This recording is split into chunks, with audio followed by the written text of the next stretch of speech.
This video is following your Unit 4 exam. These are notes on just solving some equations when there's radicals involved. Up until this point, we've been simplifying only, and now we're going to learn a little bit more. We'll apply some of our factoring and solve later on. So you have these notes here. I added a couple problems, and then on the back there's 8 practice questions, and these are the answers to those. You can check if you want to.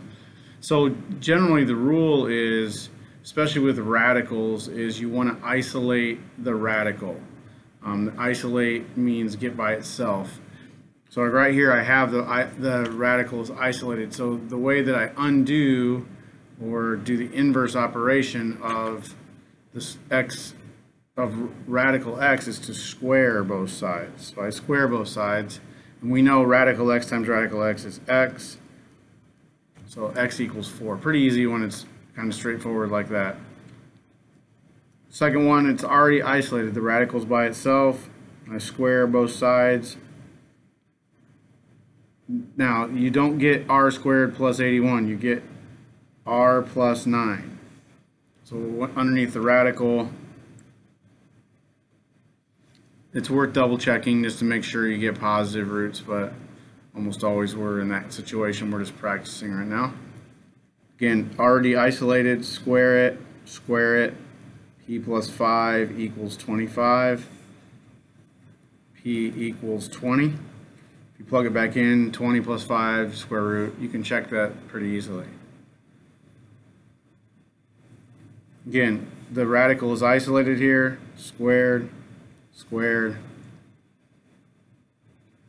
So I have 100 equals x over 8. Again, the temptation is to square stuff and just follow your rules. Squaring undoes the radical. So x equals 800. And then a little more complicated, you have a radical on each side, but the radicals are, that's it, they're by themselves. So you can just square both sides and you get a simple equation.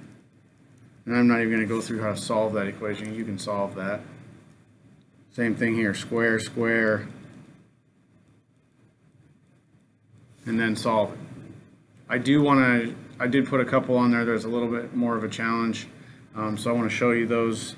They're not on this original sheet. I just added them in. So what do we do when we have rational exponents? Or, I mean, this problem could also be rewritten right here, so you can add this down here at the bottom. This could be rewritten as 16 equals 7 plus square root of x plus 5. Okay, so these are the same questions. So remember our rules of radicals here. So I want to get the radical by itself.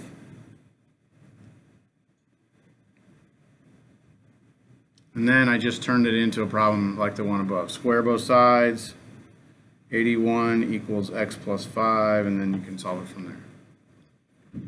Okay, same way. If you approach it, leaving it that way, it's no different. We're just, if you think about, we're doing the reciprocal here. So I have this one here that's a rational exponent, and remember, you just took a quiz on this, so hopefully, or a test, you hopefully remember this. This is a plus 6 to the third, the square root of that. Okay, so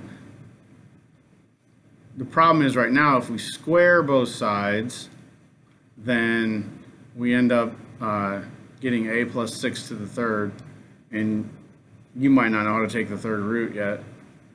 But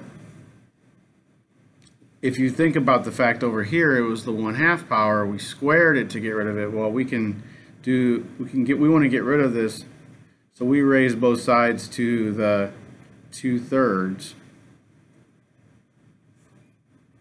And so the 2/3 and the 3/2 go away. I'm left with a plus 6.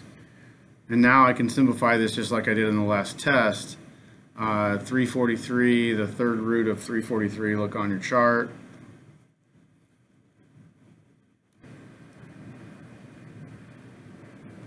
So it's a nice 7 to the third. So this is going to be 7 to the third.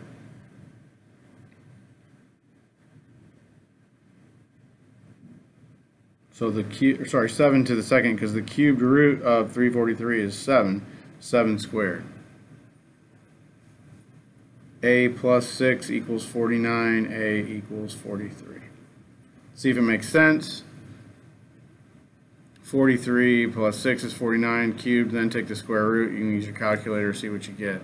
Okay, so again, I like to simplify these. I don't know if in Mrs. Swider's class we do the same way. I like to take the cubed root, which is 7, and then square it, which is 49. Or use your calculator or your little table that way.